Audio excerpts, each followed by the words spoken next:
無益な戦いをするつもりはない。そのために得た力だ。ト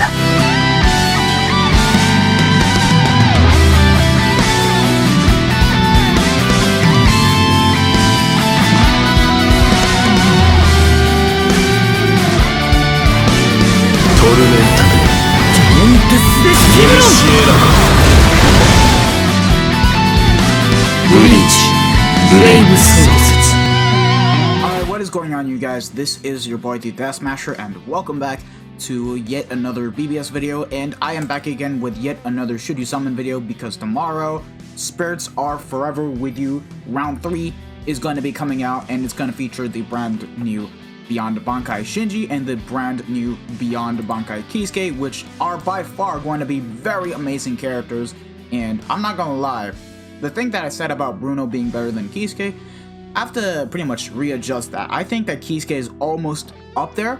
It's just that he doesn't have Sharpshooter, but he is definitely looking to be one of the top 5 best power characters that we have in the game, and it's just stupidly good to have. If you guys don't have Bruno, this is definitely a great character to go for. And Shinji, by far the best mind Aranker killer so far. He's actually going to be a lot better than Candice, despite having the same kit as the Canterbury World Shuhei, being the lunge, and then the vacuum vortex, and then the SA3 being full screen. So yeah, both of these characters are going to be extremely amazing. And of course, like every other Spirits Are Forever With You banner, it's going to come with a main banner and the individual banners. And seeing as this banner is a 2-character banner, we're gonna have 3 banners in total for this round of Spirits Are Forever With You. So yeah, the main banner is going to be featuring the Can't Fear Your Own Road Round 7 characters, the Can't Fear Your Own Road Round 3 characters, and 1 character from Can't Fear Your Own Road Round 2 being Noitora. So other than that, it is a very stacked banner. If you guys are missing most of the characters, it is actually worth summoning here, as I'm going to break down every one of these characters right now thanks to the BBS simulator. So let's just start off with the main banner first. Starting it off with the best ones being Shinji and Kisuke. Shinji, he is going to be an Aranker killer, like I stated before, and is by far the hardest hitting unit that we have in the game, because he comes armed with Frenzy +1, Havoc at 20%, gets a freaking 40% Berserker, full stamina damage boost at 20%, and has the Mind attribute Captain Strong attack damage at +20%. It's literally the same multiplier as Grimmjow, the Fierce Battle one. Only difference is that he has 20% full stamina damage boost instead of 25%. But even then, it's still very much up there, and he does have Havoc, so he does have a bit more range in his strong attacks, despite having, you know, the fake kind of Havoc hit, since he only has, once again, the lunge on the SA1, the vacuum vortex. It's the same SA2 as Shuhei's, so 100% into 20%, very, very good. And then the SA3 is full screen. So yeah, very amazing character. I've got no complaints. I personally would have preferred if he had a 3k length beam on his SA1 to compensate the vacuum vortex, or at the very least the 960 in front to compensate for the actual lunge. But even then, this character is very amazing, and it was about time that we got something better than Candice. I'm not going to actually lie, so this is definitely a very good character. You can use him for melee or Aranker week. He is stacked to the brim. And then up next we have Kisuke, who is going to be another Power Soul Reaper killer. I'm kind of fed up with Power Soul Reaper killers. He should have been any type of attribute or a different killer, like per se no affiliation. But that being said, he is stacked on skills, because for starters, he has Frenzy +1, 40% Berserker, Havoc at 20%, Guard Break, 20% Stamina Recovery, which is going to be very good for when it comes to doing IT, where you do want the full stamina damage boost to be maintained, and also comes with the Status Ailment Spiritual Pressure boost by a +80%. This skill is going to be buffing Kisuke's Spiritual Pressure the moment you inflict either paralysis or laceration on his entire kit. And his kit is so stupidly strong, just because of the fact that you can get away with giving him damage to lacerated enemies +40% while keeping full stamina damage boost. Like, I see this character hitting stupidly hard upon inflicting laceration, so that is in and of itself pretty damn good. And funny enough, this kit is exactly the same as 5th Anniversary Byakuya, but has a full screen SA3. He has the 18% mag pushback attack, which is garbage, but he does compensate with the insane 960 into homing vortex. It's the same SA2 as Byakuya, same SA2 as Aizen, so we are all going to love it. It's literally the best second strong attack that we could ask for in the game. And then the third strong attack is a standard 1200 radius full screen. Like, this character is insane. I just wish that he had sharpshooter and would have been easily better than Bruno, but I can understand what they were doing with this character, so I've got no complaints.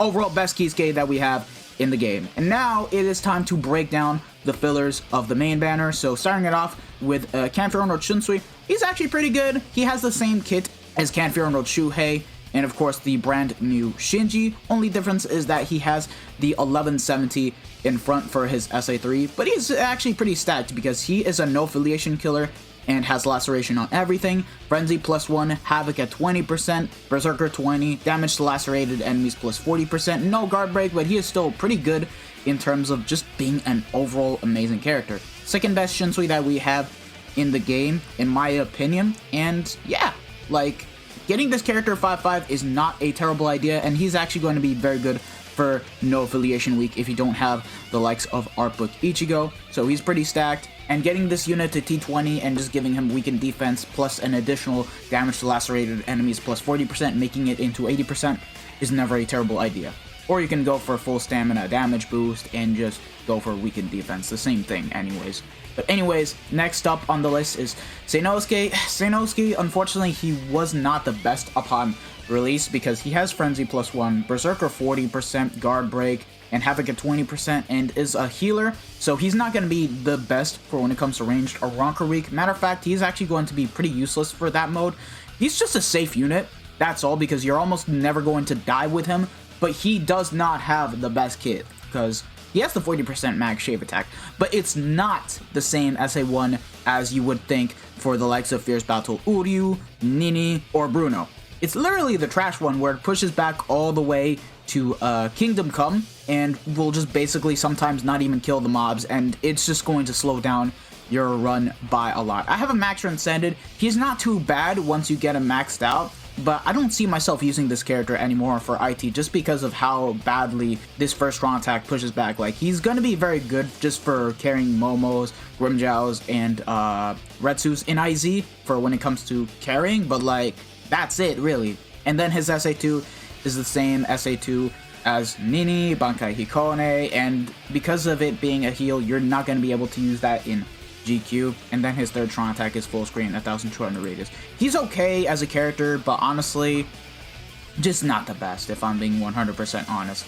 Up next is Kanfiro no Kenpachi. He is a Link Slot Potion character, so if you do not have a character that can actually help stack up speed Link Slot Potions, this is a character you do want to try and pick up, even if it means only to get carried, because he is by far one of the worst Link Slot Potion characters that we have in the game by far, because he has Flurry, Poise, skill in and of itself, Bruise of 40, but no Guard Break, and he has no status summons or anything to compensate for the fact that he just comes armed as a NAD character. Like, he's actually a lot worse compared to the Machine Society Ruruka, and his kit consists of a 2500 length beam, the Plant Vortex. Why is it a Plant Vortex? And then the third strong attack is full screen.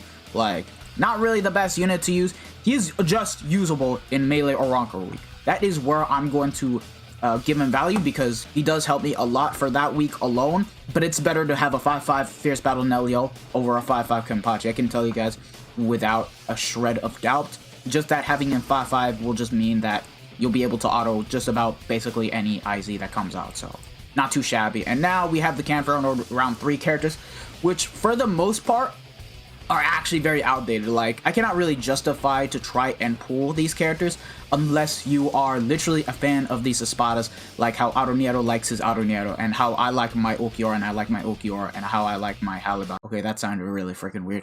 But anyways, Frenzy, no Berserker, no Havoc on Aroniero. He does come armed with Paralysis and Weakening immunity, and is a Soul Reaper killer. We have way better Soul Reaper killers for power nowadays, so he's pretty weak in that department. He has a 25k length beam, which is not that bad, don't get me wrong. And then the SA2, it's basically the same SA2 as Christmas Momo, Christmas Soifon, and the Swimsuit Rukia. So if you guys get PTSD from that SA2 alone when it comes to playing as Momo, you're not going to be enjoying Aroniero in the slightest, despite having a better SA1. And then the third strong attack is full screen 1000 radius. He was really good upon release, but eventually he just got replaced. That's all I got to really say. There's just way better characters to use nowadays, but he's not bad. He has weakening on everything and can heal, so it's alright. Next on the list is Zalapro. He too is actually outdated, but is not that bad compared to most characters because he does have Frenzy +1, Havoc at 20%, no Berserker or Guard Break. Unfortunately, he does have Poison on everything, which is kinda mid if you ask me as a status element, but he's actually very useful in terms of being a good support because he can actually revive on his special, so that's not too bad at all. And his kit is also quite decent-ish because he has a 3k length beam, has a crawling vortex. It sucks that it's a crawling vortex, but honestly speaking, at the very least, he has the 3k length beam and not the trash 18% mag pushback attack like Aura. And then the third strong attack, it's basically 1080 radius. The reason why it's 1080 radius is because without the Havoc, it's basically a 900 radius third strong attack. So that is the weird thing about this character, that he still has a full screen third strong attack, but it's not the same level as a normal unit that has Havoc. But even then, it's not a bad strong attack. Like, at the very least, it's still full screen. You're going to be getting most of the mobs anyways, just that it's not the best, and Zalapro is just very outdated. If you still want to go for the 5-5, I mean, sure, go ahead. It's just that there's better characters. And then up next, we have Stark. I just wish this character came out a lot later because this character, in terms of kit, he was actually very good, and I still do like the Stark to this day. It's just that he has basically everything but Berserker. That's the sad thing about him, because he does come armed with Frenzy +1, Havoc, and has Burn on everything, and is also immune to Burn itself, but he's not really the best character to use nowadays, since there's just way better tech characters. Like, I would actually even argue to say that Nini is actually a lot better than Stark in terms of overall DPS, which is saying a lot since she is filled with range collision strong attacks. But his kit is not that bad because he has, unfortunately, the SA1, it is a beam, but it is a 1.5k length beam with a 690 width, which is pretty bad. It's not the same SA1 as you would expect from the likes of Swimsuit Apache, the Power Kokuto, etc. It's basically the SA1 taken from these characters right here, so pretty mediocre if you ask me. But the SA2 is the 960 in front, and then the SA3 is 1200 radius. Good kit, but he is really weak nowadays. If I were to give him a proper comparison, think about using a max transcended T20 Mugetsu or Koga in IT and how badly they perform in there just because they do little to no damage because of not having a Berserker. The Stark, same exact thing, which is very unfortunate. And then Noitora, which, I'm not gonna lie, I have to give Noitora the benefit of the doubt because he's actually back in PvP. You can actually use him to stall out Yamamoto in there once at 5 out of 5. And he has Flurry, Poise, Start Bearer, +10. No Bruiser, but he does have a 10-second boost and transformation mechanic on the second strong attack, making him pretty good to use, and is also quite decent-ish to use for when it comes to, you know, talking about guild quests for Captain Week. If you don't have the likes of Dordoni or Amagai 5-5, you can actually use this character just fine and be able to get a very good clear time. Like, having a team that consists of Daddy Ichigo, 6th Annie Eisen, and this character, you should be able to very well do sub 30 seconds. Like, it's definitely going to be possible, so not too bad as a character. He just sucks as an actual Flurry character for when it comes to autoing and just basically manual playing, but he can be used in PvP now thanks to Yamamoto shredding the meta in PvP, and you can still use him in guild quests, so he still has some uses. That's all I gotta say, but he's not the best Flurry character. And that's basically the main banner completely summed up. Now, do keep in mind that this is a 4.5% rate into a 1.5% rate, so for when it comes to doing step 1 to 4 and step 6 to 9 and vice versa, you have a 1.5% chance of getting a character outside of the featured pool, which, I'm not gonna lie, I don't want this anymore. I think they should just go back to 6% rates completely and just, you know, keep it as a 9 character banner. That's what I think that Caleb should do, but I guess they just want to be greedy. That's all I gotta say. So yeah, good banner. The rates are kind of okay-ish.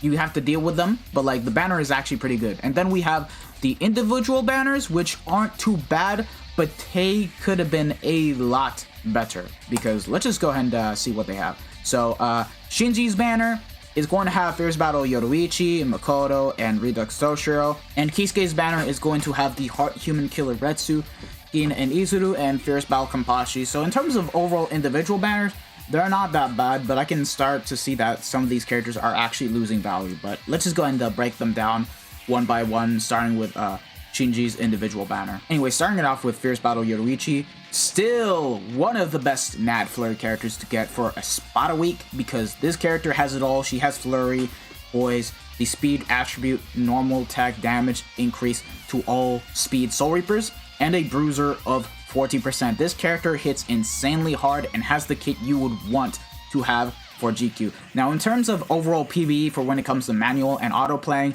she's actually quite bad. I'm not gonna lie. She's basically the same as Lincoln. Yeah, basically Kanfirmo Kenpachi. So not really the best in terms of just being a character to use, but this character is mainly meant to be used in a spot a week, and that's what she's designed for, because her SA1 is basically a lunge, SA2 is a plant vortex, and then the SA3 is 975 radius. You're not supposed to do damage with the strong attacks, but more so keep enemies locked in with the second strong attack, since she does have a plant vortex, so she's definitely going to be very good to use. I personally want to get her 5/5. I'm just one copy away, so I may as well do that in case I ever go after dupes of Shinji.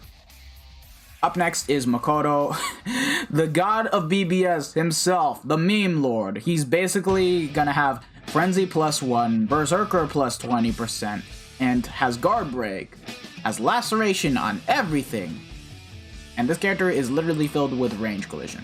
His SA1 is basically gonna be the Shave 40% mag pushback attack. Keep in mind, once again, it is the old one because this character came out before Nini, so there's a big difference in actual power scale, so it's not really the best type of strong attack. I think you guys can correct me in the comment section below for those of you guys that use Makoto and have him max transcended. And then the SA2 is the same SA2 as Tokinara, Hikone, blah blah blah blah blah. Range collision vortex pushback, where it starts off at 60% into 8%, pretty bad. And then the SA3 is full screen 1000 radius. There's just a better character, that's all I gotta say. And this character, look, the reason why we even call him a god is literally because of the memes. Don't even go after him, I'm gonna be honest with you guys. And then Rudack Soshiro, just a decent character. He is a Chronicle Quest bonus at the end of the day, so if you guys do not have him, he is still worth going for, since he still does have Frenzy +1 and Berserker at 20%, no Havoc or Guard Break, which is quite unfortunate.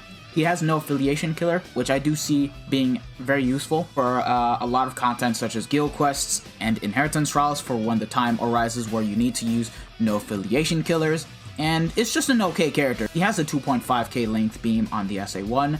SA2 is basically the same SA1 as Artbook Ichigo's, but without the Havoc, and his SA3 is full screen 1000 radius. He just lacks Havoc, really. If he had Havoc, I think this character would have been very nice to use, even though we have better no affiliation killers for speed as a whole. But he's not that bad to use, it's just that, once again, there's just better characters.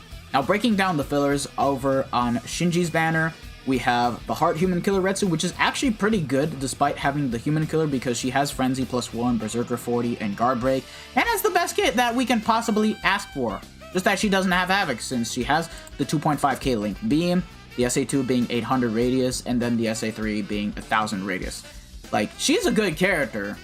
It's just that she was given the wrong killer, and honestly, I'm starting to see that killers are starting to be a bit more valuable now, and you're definitely not going to be using this character for IT or GQ, so in terms of value, she's just not up there anymore. I'm gonna be honest, even if she is a very fun character to use, you can still use her for the likes of IZ and Droplet Zone and still be able to kill most of the enemy mobs, but she has no use other than Sinkamon quests. In case you cannot beat the Iceberg of Perseverance, you can do the previous one, being the Cave of Discipline, so yeah. And then next on the list is Gin and Izuru. He's also a pretty good character. He has no Havoc, but has Frenzy +1, Berserker 20, and Guard Break. And he basically shares more so the same identical kit as Mugetsu, if you guys know what I mean. Lunge on SA1, 800 radius AoE in front, and then the 1000 radius full screen. So like, he has Soul Reaper and Hollow Killer, so he's definitely a very good unit to use. But now that we have the likes of Machine Society Nemu, and of course Art Book Ichigo in terms of just being Soul Reapers and Hollow Killers. Unless you have this character 5-5, you're not going to be using this character all too often, unless you're a massive fan of Gin and Yuzuru, where you can just basically use them both and you can actually switch them out, because guys, believe it or not, this is literally the best Gin that we have in the game and the best Yuzuru that we have in the game. So let's hope that when we get Spirits Are Forever with you Gin, they give him justice. That's all I'm going to say. And hopefully we get a random Yuzuru that's actually a seasonal character and is actually going to be God tier. That's all we got to say, because like, we could definitely use some improvements for these two characters. And then last, it's Fierce Battle Kenpachi. He's not as good as he once was, because now we have 6th Danny Aizen, which is completely replaces him as a Soul Reaper killer, but he's not too bad. He still has Frenzy +1, Berserker 40, Strong Attack Damage +25, so that's basically 65%. No guard break, that being said, but his kit is actually not too shabby since he has the lunge on SA1, 2.5k length beam on the SA2, and then the SA3 is 1000 radius and also has a transformation mechanic. This character, you can mainly use him for melee Soul Reaper week if you don't have the likes of, once again, Art Book Ichigo or any other character that will just be better than this Kenpachi. He's not that bad, but honestly speaking, Recharge really holds him back in terms of just being able to use him for PvE content, and there's just way better characters. Like, trust me, a 2 out of 5 Aizen or even a 1 out of 5 Aizen will actually perform a lot better than a 5-5 Kenpachi for most of the content anyways. And that's basically all of the banners completely summed up. Now, if you want my overall conclusion, if you are missing most of the characters, summon on the main banner because it still has the value. Like, even if these characters are outdated, you can still use them for the likes of Senkamen quests. There are still floors where you would actually need to use these characters, like per se, Noitora, Shunsui, Stark, even Seinosuke, for example. Like, if you don't have the new speed Shruden, you can still use Seinosuke as an actual speed, no affiliation unit with the Arunker killer. So there's still value in actually getting these units, even if most of them are pretty outdated. So that's where you guys want to go as newer players. But for you guys that mainly care about Shinji and Kisuke, I want to say summon until you get one of them and then go for the individual banner. That is the best way to go about it, since for starters, it's only going to be 5 characters, technically 4, but keep in mind that the 5th character is going to be completely omitted by the other pool selection, since it's 1% to get him and 4% for the main featured characters, while still being 5% in terms of being able to pull a 5-star character. So there's that, and also do keep it into consideration that step 5 and 10 do not guarantee a featured character. You're just going to be guaranteed a 5-star, and that's it. So yeah, that's basically the best way to go about it. Once you get one of the characters, just pull out and go for the individual banner. If you guys are trying to get dupes of characters, try to pull the first copy of the character off of the main banner and then go for the individual, and just basically spam all your orbs on the individual banner. That's all I gotta say. Do keep in mind that the individuals only have 10 steps, while the main banner has 25 steps. Thank you guys for watching this video. If you guys have found this should you summon guide to be very useful, let me know in the comment section below. And if you guys have actually enjoyed it, don't forget to smash that like button, share this video with your friends and family, subscribe to the channel if you guys haven't already, and hit the bell notification so that way you guys are up to date with my most recent videos. I'll be summoning tomorrow, so do expect some good pulls about that, and possible collab summons. That's all I gotta say. Possible collab summons with someone that has been featured in my live streams a lot. That's all I gotta say. Thank you guys for watching this video. This has been your boy, the Death Smasher, and I'll see you guys all in the next one. Peace out, lads.